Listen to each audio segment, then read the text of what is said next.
is Tom, and this is going to be all about the science of crime solving. In order to solve a crime, we need to find a crime, and we think we have right here. So, there are a few questions we need to ask ourselves to start off with. First question is, do we think this is a suspicious death? Is this a strange death? Yes. Why? Is this a hole in someone's head? Hole in his head. Sounds basic, but you do have to start off very simple. Yes, hole in his head. One in the front, one in the back. That's obviously not normal. As sad as it is, as sad as it may be, people die all the time and there's been no crime whatsoever. If there's no crime, there's no point us being here. But 2 holes in the head, that's not a normal death. So okay, next question is, do we think it was murder or suicide? I would say murder. Murder. Why would you say murder? I don't know, if he was shot in the front then that could have been suicide, but if it was like in the back then that'd be a bit more difficult. But of course, if he shot himself in the front of the head, the bullet's probably going to have passed out the back as well. So it could still be suicide, but what would we expect to find? If he's done this to himself, what would we expect to find? Exactly right. We'd expect to find some kind of murder weapon, be it a gun or be it something else. We can't see anything in this immediate area that could do something like that. So okay, probably murder. And the person who did this has gotten rid of whatever they used. Next question is, what was the murder weapon? Now we've been saying gun. Why? Why do we think a gun did this? Yeah? Because Okay. Okay, what shape are the holes, please? What shape are the holes? They're round. They're circular holes. No, okay, bullets make circular holes, we know this, but is there anything else that could make a circular hole like that? Like A drill? A drill could do it. Maybe a javelin or something like that could make a circular hole like that. However, there is one thing that tells us it probably was a bullet. Yes. is it because like it's entered and then there's like a splash of blood? Up here, blood on the wall. That tells us it was probably a bullet. It's okay, it would need to be a very long drill to get from here to get that blood up on the wall there. Chances are it was a bullet. Okay. Next thing. What other clues can we see? What else would we want to look at in this area? What else? Yes. money. The money, yes. Tell you what, you want to come through? Come through to here. Was that money real or fake? Fake. Fake money, absolutely right. Have a look, feel it. Okay. It's fake money, okay? So that's going to prove, okay, that's right. Just want you to have a look at it. So that could prove very important. We have some fake money. We'll be having a look at that in a little bit. What else? What else? What else would we want to look at? Yes, please. The disc. Okay, the discs. Why? Because the magic fingerprints. Exactly right. Fingerprints. Hard, shiny surfaces are normally the best surfaces to get fingerprints from, or thumbprints, whichever. So, okay, we'll be having a look at those later as well. What else? A girl's been hit by because of lipstick. Okay, we have a smear of something red on that cup just there. Chances are, could well be lipstick. Could mean a woman was involved. Again, we don't know for sure, but maybe. Something else. The phone. The phone is off the hook. We would want to check the phone records. What numbers have been used, or what numbers have been dialed using this phone? Okay, what else? Bodies. The bodies. Okay, yeah, maybe. Yeah, we find out what numbers had been used, had been called. What else, though? So we've said the discs, we've said the phone, we've said the money. What else is there? What else is there? Anybody else? Yes, at the back, please. Newspaper. What's the newspaper going to tell us? Maybe fingerprints, yeah? There's something else, though. There's something else the newspaper will tell us. It says bite in the bullet. Sorry? It says bite in the bullet. Okay. Well, yeah, maybe we could look for some clues in the stories, but okay. We're not worried about the stories in the newspaper, though. There is still a piece of information that newspaper will give us. And it's not any of the stories in the paper. Which day it was done? Exactly right. Every newspaper is going to have the date. And this one, Thursday, November 30th, 2017, which was yesterday. Okay? So that means we can say this didn't happen before that day. Let's say it happened on Wednesday. Somebody shot him on Wednesday. Then on Thursday, somebody brings along a copy of Thursday's paper, sets it down in front of a dead body, and leaves it. Probably not, okay? Probably not. So chances are it's happened yesterday or maybe earlier on today, but it narrows it down. It narrows down that time in which it could have happened. So okay, that's fine. What else? There's one more thing for us to check. Like cups. We've got the cups. Yeah, you've already mentioned the lipstick on this one, but even simpler than that, how many cups do we have? We have 3 cups, which could mean what? Oh, obviously they're being tired, so they need a lot of like caffeine. Okay. It could be 3 cups for one person, or it could be... Open a sailboat chair. Oh, the chair. Well, yeah, the chair's been knocked over as well. Maybe somebody left in a hurry. That's something else. Yeah? Could be a meeting. Could be a meeting. Well, again, how many cups? 3, so how many people? Could be 3. Unless, yes, they were in desperate need of a lot of caffeine and he wanted 3 cups just for him. Could be 3 people. But okay, these are just a few things that we'd want to have a look at. So, on the wall, this is how we're going to do it. On your tables, you should have a bottle of blood with a dropper and a few bits of paper. What I would like you to do is to make sure that you have 1 piece of paper each. Then bring that paper along with that bottle of blood and the dropper over to these yellow mats, please. So bring your bottle of blood, a dropper and a piece of paper, gather around those yellow mats. Making some different blood spatter patterns, because we want to figure out how that blood was travelling when it hit the wall, okay? So, I guess simply squeeze it. Once you've made your pattern, compare how that pattern looks to the pattern that is up on the wall at the crime scene, okay? How is it similar? How is it different? That was straight down and it was quite fast, okay? But maybe, here we go, maybe some people could try it straight down and a little bit more slowly. Maybe you could try it from the side. Try it in lots of different ways, okay? Dall'altro fai così.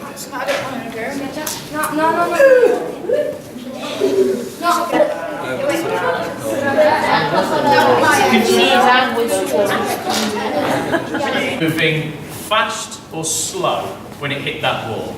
Moving, saying fast? Okay. It tends to be what you find with the fast ones. A big blob in the middle and then these spray marks. That's very characteristic of fast moving blood, these big spray marks out to the side there. What about the angle? Was it going straight on or maybe from the side? What do we think? A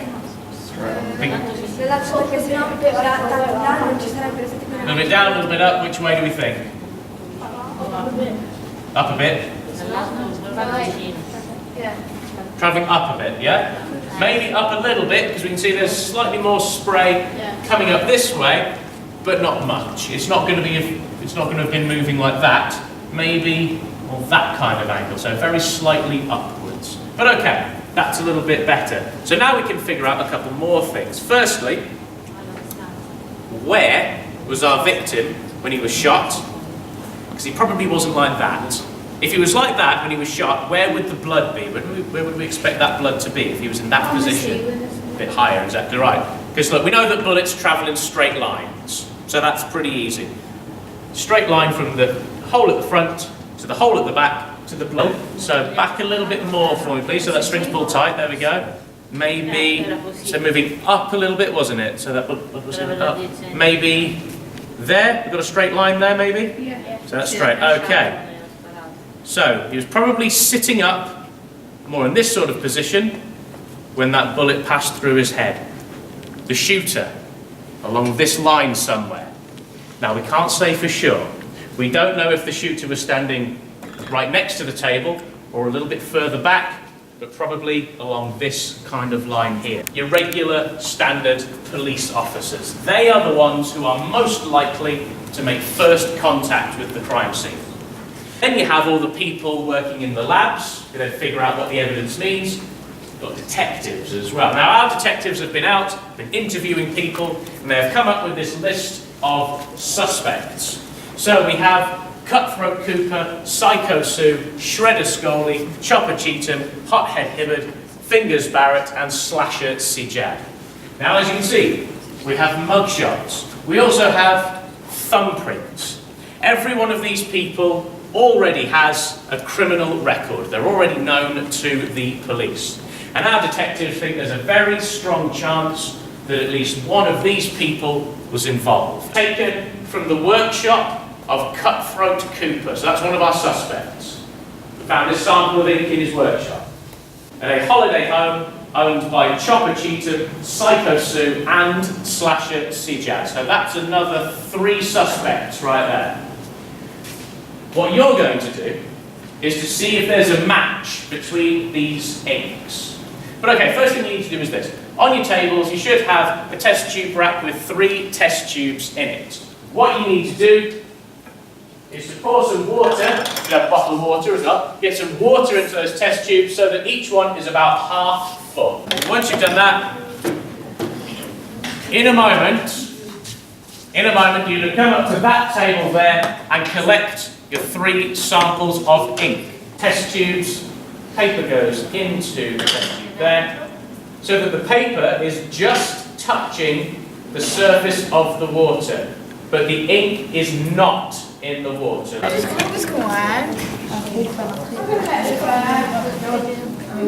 Yeah, we did it with our felt tips. That's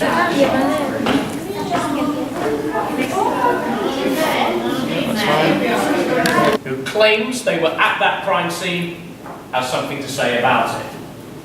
This statement comes from Chopper Cheatham, who's one of our suspects, okay, so keep that in mind. This is what he says. I recognised Shredder Scully over by the door. Slasher Sijad had just come into the room too.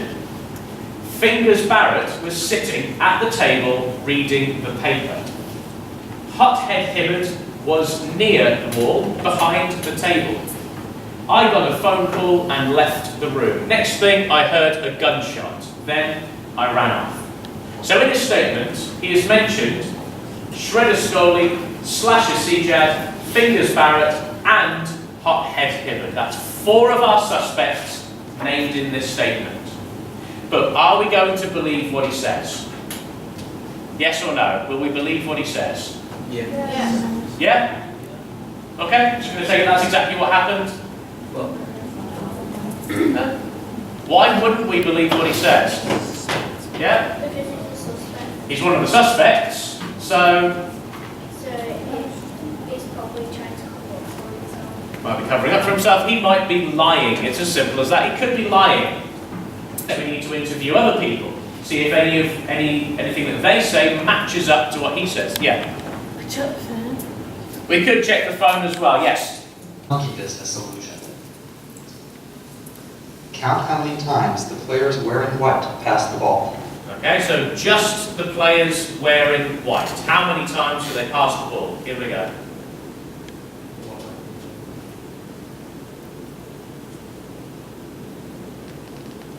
So have a few moments to try that out. That doesn't have orange in it. That doesn't have orange in it. Okay, ink B. No, how about C?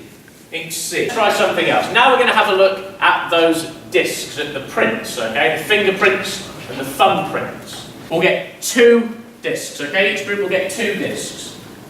On your tables, you have a small tub of talcum powder and a couple of brushes, okay?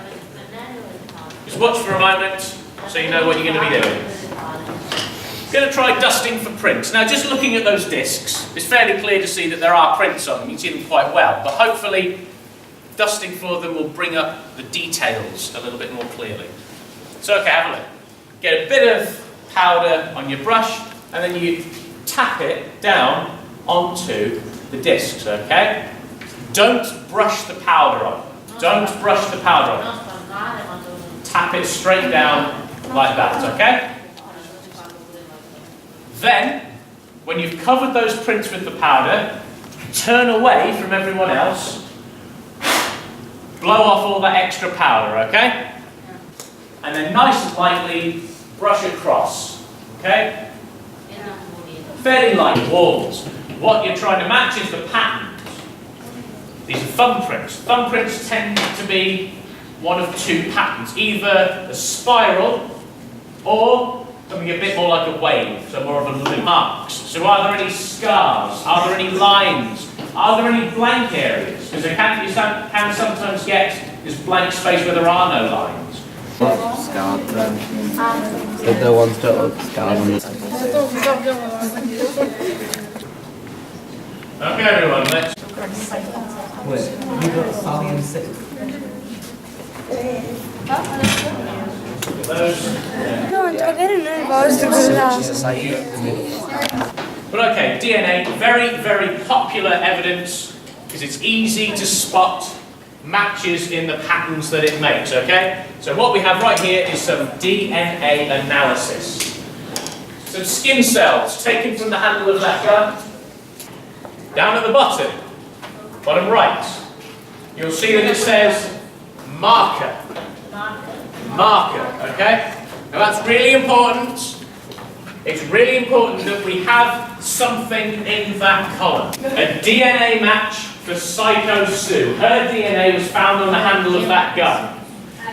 What about the thumbprints? Who do we think for the thumbprints? Do we have a match for those? Think Psycho Sue again, okay? Psycho Sue as well, okay, good. And what about the ink samples? Most of us said ink C was the match, which was taken from a house that she owns. So that is a lot of evidence against Psycho Sue. All we have proved to this point is that she held that gun at some point. That's all we've proved. We have not proved that she was the one who pulled the trigger. So there'd be a lot more work to do in order to get to that point, where we could say, beyond a shadow of a doubt, that she was the one who did it.